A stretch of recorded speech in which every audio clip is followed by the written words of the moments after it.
Listen, man. I'm a man of many skills. And I feel like confidently speaking to you right now, you put me in any scenario, any horror game, anything like that, I'm going to be perfectly fine. Even Resident Evil 7 right here. This is a cakewalk, bro. Trust. They cannot stop me. I promise they can't. Horror games are easily the coolest and most immersive way to experience the horror genre. Facts. Every step you take, every decision you make is determined by no other than you. But what if we were in these games? Would we survive? I'm clearing it. Well, that's exactly what we'll be doing today. Today, ladies and gentlemen, once again, I'll be going over even more horror games I could easily survive. And as usual, say it with me now, I'll be giving you guys my strategy, my game plan, my thought process. And obviously, some of the ones that I can't. Outlast, I think I can do it. Outlast is doable. Give me a gun. Literally that simple. I'm gunning those niggas down. Quemax, what about Wall Rider? Bro, he's going to see my aura. He's going to be shaking in his spirit. He's going to be shaking in his shadow on baby. Like, come on, man. Especially this meathead right here. What his name was? Chris? Oh, man. Just put a couple rounds in him. Bah! Bah! Bah! Easy. I'm telling you. Starting with a bit of a tricky one. Outlast. We play as this journalist investigating an abandoned asylum after hearing word of some inhumane experiments happening there. Why would you go there? And upon arriving there, it was worse than we could have imagined. These experiments cause these patients to become variants. Then you start pretty much tweaking. These mutated, violent monster things. And after realizing how dangerous it's probably... And they talking about some like the patients is crazy. We gonna see how crazy it is once I put this bullet into your leg, bro. Once I put this bullet in you, let's see how crazy you keep acting. Facts. See, that's the problem with the reporter. How are you gonna go to the asylum knowing something's afoot and you're not gonna have nothing to protect yourself? That's a dummy mission. That's a dummy plan. Is you try to find a way out the asylum. Boom. That's the setup we're dealing with. Now this one is a very difficult one to start off with. I was 11 when this game came out, and all I remember is I refused to play it because it was so scary. I knew it was bad when I couldn't even watch the Rad Brad play it. Not only are we trapped in a loony bin that's dark, has small 16? corridors, 15, and 16? probably smells crazy, but we also have to deal with the variants. Oh yeah. And while most of them are just crazy humans with no pain tolerance, there is one we really gotta look out for. Chris Walker, a mutated 6'9", 300-pound plus monster. Need to be in the NBA, bro. That means we're dealing with someone the same height as LeBron James and around, I don't know, half the weight of Rod Wave. This is a scary, formidable opponent, and might I add, he has experience. This dude isn't like Springtrap just murking. And you have experience with this freaking blicky. Facts. Children for no reason. This dude murks grown men for no reason. He has bodies. And me, I'm just an investigative journalist with nothing but passion, a Canon camera, and a pair of AA batteries. What am I gonna do? And I sat on this one for a long time. I'm probably getting cooked, I won't lie. This one just ain't even fair, bro. In the wise words of Kendrick, it ain't 20v1, it's a 1v20. It's just me by myself versus all these variants in this dirty, rundown asylum. Remove Chris Walker from the situation, and I might die 30 minutes in. If I step in there, I'm literally finished. Like, yeah, I know I'm the fastest to ever do it. Ka-chow. But a crammed space like this is not good for me. If it was me that got the anonymous tip about the experiments they were doing here, I wouldn't have even showed up. Nah, that's real too, though. That's real too. But like outside of Chris, I'm definitely clearing it. I'm be feeling like modern that bit, bro. You put me in there. See, Chris has, and not only that, Chris is slow. Mentally, physically. Bro, if you get caught, that's literally a you problem, bro. You just can't get caught lacking, bro. You can't. So, me, I'm going to be perfectly fine, bro. I'm going to be perfectly fine. Even with the Wall Rider. I think that was his name. The Wall Rider. I'm straight. Fears of Fathom, I'm definitely straight. These are just humans. Like I said, a gun will fix all problems. That's why I'm pro guns. Facts. Yes, sir. For those of you who don't know this one, Fears to Fathom is a psychological horror game series where us, the main character, play through super duper scary and realistic scenarios. Isolation, home invasion, some stalking. on occasion. Chill, don't hype me out, don't hype me out. And while it sounds like it's whatevs on paper, the atmosphere of these games will change your mind fast. And not only is the atmosphere scary, but even the NPCs are scary. Like these dudes are chopped. And to make things even scarier, like Ethan. Every episode of this Ethan game Klein. is based on a real life event. Like y'all know how the movies be having based on a true story in the beginning or end? Yeah, Lying. that's this game. Based on a true story. Every single Fabricated. one of them. There's a lot of episodes to pick from in this one, so I'm gonna just go with the one that's scariest to me. Fears to Fathom, episode 3. Carson House. And this one we played as this 18-year-old named Noah back in 2009. Oh, yeah. 2009? Some of y'all didn't even exist. We were tasked to look after someone's crib for a weekend for a whopping $100. You know, doing some grocery shopping, fixing the computer, taking a piss, feeding the dog. Still taking a piss of the day. What's up with the piss simulator, bro? On, weirder and weirder stuff starts happening. Random knocks on the door, strange text messages, random noises in the house, and that's when it's revealed that someone has broken into the house. We got an intruder on our hands, ladies and gentlemen. I think this is something everyone who... That's a whole woman too. Easy as cake. That's gonna be a whole entire cakewalk, bro. Like, what do I look like getting my hand beat by a freaking woman? Respectfully, no sexist stuff. But what do I look like getting beat by a freaking female? If I have no weapons and she has no weapons, bro, I'm gonna drop her ass, bro. All right? They're like, oh, you should never put your hands on a woman. But if you break into my house and you trying to hurt me, I'm going to crack your neck open. I'm going to crack your skull like a watermelon, I promise.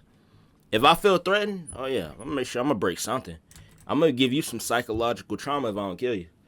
That's what's ever been home alone has fear. Random person breaking into your crib at a random given time. Scariest being nighttime, and you being forced to 1v1 them. It's a scary thought, but...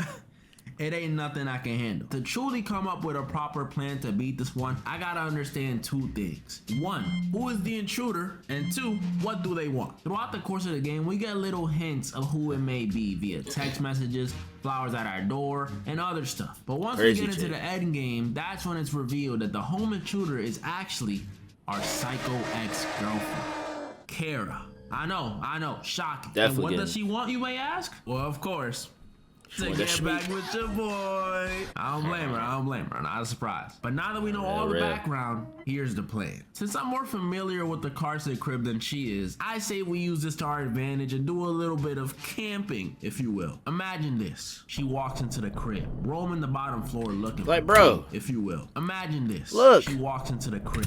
Bro, look how freaking frail she is, bro. Man, this bit built like Jack Skeleton, man. She the nigga that stole Christmas, man, with her pale, skinny ass, man. Of course, the element of surprise, I'm be a little bit shocked and be a little startled.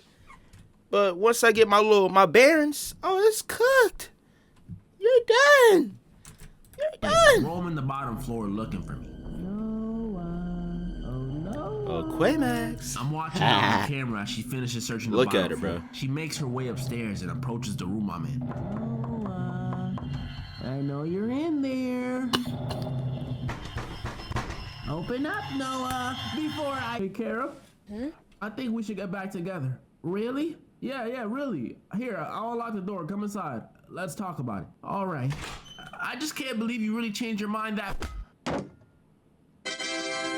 That's an easy win. Only thing we really gotta look out for with her is her durability. Cause turns out the reason we broke up with Kara is cause Kara be on that meth. So I don't really know if one swing of the bat will do the trick. We might have to do 4 or 5 or maybe even 12 depending on her dosage. Kill her. Just kill her, man. F it. Kill her. Resident Evil 7. Easy. Now this is gonna be a little bit of a challenge cause they got some super strength. All right, they got that. I don't know. They got that incest strength. But I think you give me a little bit of prep time. I think I can handle it, bro. I'll be all right. I should be good.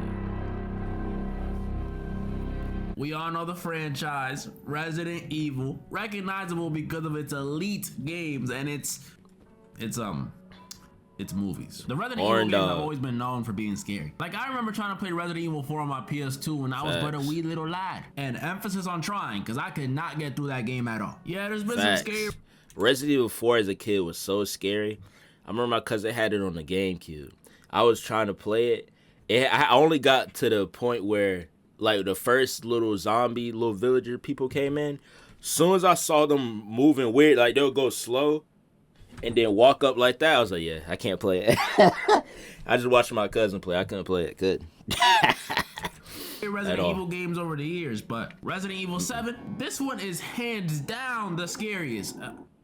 I said put your hand down. And this one we play as a guy named Ethan who ventures onto a plantation in the state of Louisiana after we received a message from our wife who had been missing for 3 years. And after entering a house on the plantation, I ain't gonna lie. My joint gone for 3 years. And I find, like, I have to go find her. And I find, and I realize she's in a plantation, an abandoned plantation. You know, everything that's gonna come my way, I deserved it, bro. She been gone for 3 years. Hey, man. I'm pretty sure she was a wonderful woman. I'm just gonna cut my losses there. You telling me that I'm finding her as an air tag, an Apple air tag, at a freaking plantation in Louisiana? I'm asking to get hung. I'll just find me another woman. Literally. I don't remember if we have kids. I don't remember. I think they did. I don't know. I don't remember. Find our wife, but she tells us that message was not from her. The hair animation looked crazy. And after realizing our wife is now some sort of infected zombie thing and a failed escape, we come face to face with the Baker family. A regular Louisiana family turned murderous and cannibalistic after being infected. And the infection didn't just turn them violent, it also turned them into mutants, giving them super strength, the ability to regenerate, extra intelligence, and some, their very own transformation. Is that a sack? And after seeing how truly insane they are, we have to run, fight, and this game is scary though, I ain't gonna lie. This game is scary. Look, I'm gonna start with this. Plantation in Louisiana in the same sentence would have been enough for me to not go over there. Comment out with the Baker family trying to eat me or make me part of their family or whatever, and I'm definitely good off that. And some of you guys might be like, but Derek, you gotta save your wife. What about your wife? What about her? Come on, buddy. It's been 3 years, bruh. It's time for me to move on and get on. Now, what did I tell you, bro? It's been 3 years, bro. And you want me to go down this long little patch, this long little strip of road, nothing but vegetation and trees and whatnot, trying to get past some freaking gators and crocs to get my wife, find her in a plantation with some mutant incest individuals that definitely for sure say the hard R. I'm okay. Okay, I'm good. We had some good times, my love. But hey, you know, all good things come to an end, cause on one of them dating sites. Hell is Tinder still a thing? Honestly, even if it was a month of her being gone instead of 3 years, I wouldn't go. She told me herself, do not come get her. And as a respectful husband that I am, if the missus tells me to not go get her, I ain't going. Cause if I did, that's called stepping over her boundaries, fellas. Take notes, take notes. But let's say I did go. I did go to the creepy plantation mansion. What would happen then? Well, I would immediately die. Because the second we do find our wife, she turns on us because she's infected or whatever and chops off our hand. This is ridiculous. Really? 3 years of marriage and I come save you and this is how you repay me? I took you to Cheesecake Factory. And I know we get our hands stitched back on, but the mental damage is already done. Plus, I don't know how much of that green juice is really gonna help with the broken ribs she gave me earlier after throwing me into that wall. Resident Evil 7, I'm not surviving. I wouldn't have let her even done that to me. See, the problem is her man was weak. I'm not. That's what separates me and him. So a situation, she can have that superhuman strength. That's perfectly fine. So if we basically gonna cheat and she gonna have some superhuman strength, or I get some superhuman strength too, because that wouldn't even be fair. So I'm gonna get the infection. I'm gonna infect myself, but I'm gonna nullify the negative effects of the infection while keeping the superhuman strength and speed and intelligence. Okay, so she's getting cut. The family getting cooked too, and I have to do it for my ancestors. I gotta beat them for my ancestors, bro, on Skibbity. Even though I was with a white woman, we're not gonna talk about that. But yeah, for sure. Sadly, farthest I get is that fight with that sack lady. After that, I'm finished. Amanda Adventure. Easy. Now this one may look all innocent and sweet, but hear me out. Amanda the Adventure is about this old children's show revolving this girl named Amanda and her sidekick. Not putting the tape in. Up, instead of being Mexican, she's black, and instead of Boots being a monkey, he's a lame sheep. We find these VHS tapes of the show and watch a few episodes, and everything seems normal. But as I'm not playing the tape. I'm not even going up into the freaking not the basement, the attic. Simple. We continue watching them. They start to get stranger and stranger until Amanda is straight up talking about death and threatening to turn Willie into lamb chops. And if we upset Amanda, that violence will be turned against us too. So we're dealing with some cursed tapes, ladies and gentlemen. Well, yesterday? It's sort of like The Ring. And just like The Ring, I know the perfect solution. Maybe stop watching the tapes when stuff gets weird. Really though, how many times do you guys see Amanda intimidate Willie with her evil stares, or have her genuinely tweaking out when you get an answer wrong before you decide, maybe leave the mystery solving to the detectives? Like, look at this, bro. Watch Danger Donor for too long before getting scared. So I know from experience that creepy video stuff ain't my jam. But let's just say for funsies, I watched every tape. And we all know I'm not solving the mystery, so the tall, lanky monster version of Amanda comes after me. What then? Well, judging by the physique of this thing, it doesn't look like it will be that tough to combat. Yeah, it is rocking them British veneers and some gnarly acrylics, but that pelvic bone is giving off a lot of malnourished energy. I don't know what it is. I got it weighing at most $180. And yeah, I know it's fast and all, but with them flimsy joints, all I gotta do is hit them with take it down, right to the knee, and bada boom, bada it's buckling. Bing. That's a win for me. Silent Hill 2. I'm not gonna go find my what was it? The girl? I think it was the girl in 2 or 1. No, I think 1 was the girl. I'm not gonna find her, man. She just a lost cause. Simple. And then 2, before I even got there was a girl at the freaking I think it was the graveyard site. She's like, I don't know, this place kind of weird. Woo woo. I'm already gonna get the vibes and feel off of, even before she even tell me. Just looking around, this mad foggy. The air is kind of the life in the air is sucked. Like Tiana Trump, no. But even if I were to go in there and my dreams starting to materialize and my fears end up coming to try to attack me, I will probably be good. Like I said, just give me a weapon, which they have in Silent Hill, I'm gravy. Even the what was it? With the pyramid head joints, I'm good with those too. Yeah. Now this one may seem insanely difficult, but like I said for the last one, just hear me out. In Silent Hill 2, we followed this blonde dude named James, who after receiving a letter from his deceased wife, damn, we got a lot of exes. Oh no, his wife in 2. Okay. He goes to Silent Hill, this town engulfed in fog with monsters everywhere, creepy buildings, and blah blah blah blah blah. I know what y'all are here for. Y'all want to know if maybe the daughters was Hill 1. I think pyramid head. Dude with a massive pyramid on his head, holding a big sword. Super that's scary tough. I ain't gonna. That's a tough design. When I saw the 06 movie, which in my opinion is alright, it's not that bad. The sound of that siren and the image of Pyramid Head were burned into my mind. But now after looking back and after playing the original Silent Hill 2, this dude is not on anything. He's like those muscle heads who don't know how to fight. Just all appearance, no skill. Like, look at this gameplay. Freaking idiot.